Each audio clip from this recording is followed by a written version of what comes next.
যুদ্ধবিধ্বস্ত ইরানে জরুরি ওষুধ ও চিকিৎসা সামগ্রী পাঠাচ্ছে বাংলাদেশ। ইতিমধ্যে ঢাকায় ইরানের রাষ্ট্রদূত জলিল রাহিমি জাহানাবাদীর কাছে এই সহায়তা সামগ্রী হস্তান্তর করা হয়েছে। পররাষ্ট্র মন্ত্রণালয়ের এক সংবাদ বিজ্ঞপ্তিতে বৃহস্পতিবার এই কথা জানানো হয়েছে।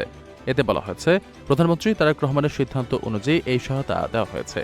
ইরানকে দেওয়া এই সহায়তা বাংলাদেশ রেড ক্রিসেন্ট সোসাইটির মাধ্যমে পাঠানো হচ্ছে।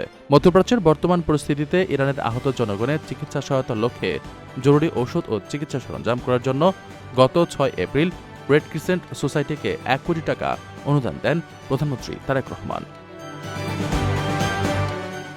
এ সহায়তা প্রদানের সময় পররাষ্ট্র মন্ত্রণালয়ের সচিব ড নজরুল ইসলাম মধ্যপ্রাচ্যের সংঘাতে ব্যাপক প্রাণহানি ও সম্পদের ক্ষয়ক্ষতির জন্য গভীর উদ্বেগ ও দুঃখ প্রকাশ করেন। তিনি বলেছেন, বাংলাদেশ সবসময় শান্তির পক্ষে। কূটনৈতিক প্রচেষ্টার মাধ্যমে শান্তিপূর্ণ উপায়ে এই সংকটের সমাধান হবে এবং মধ্যপ্রাচ্যে স্থায়ী শান্তি প্রতিষ্ঠিত হবে বলে আশা ব্যক্ত করেন।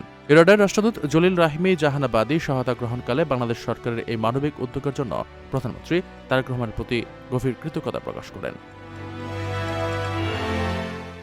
আপনার স্বপ্নগুলো আকাশ ছুবে প্রবাসীর হেলিকপ্টারের মাধ্যমে। বিয়ে, জন্মদিন অথবা যে কোনো বিশেষ প্রয়োজনে হেলিকপ্টার ভাড়া করতে যোগাযোগ করুন স্ক্রিনে দেয়া নাম্বারে। প্রবাসীর হেলিকপ্টার, নিরাপদ ও সাশ্রয়ী বাহনের বিশ্বস্ত নাম।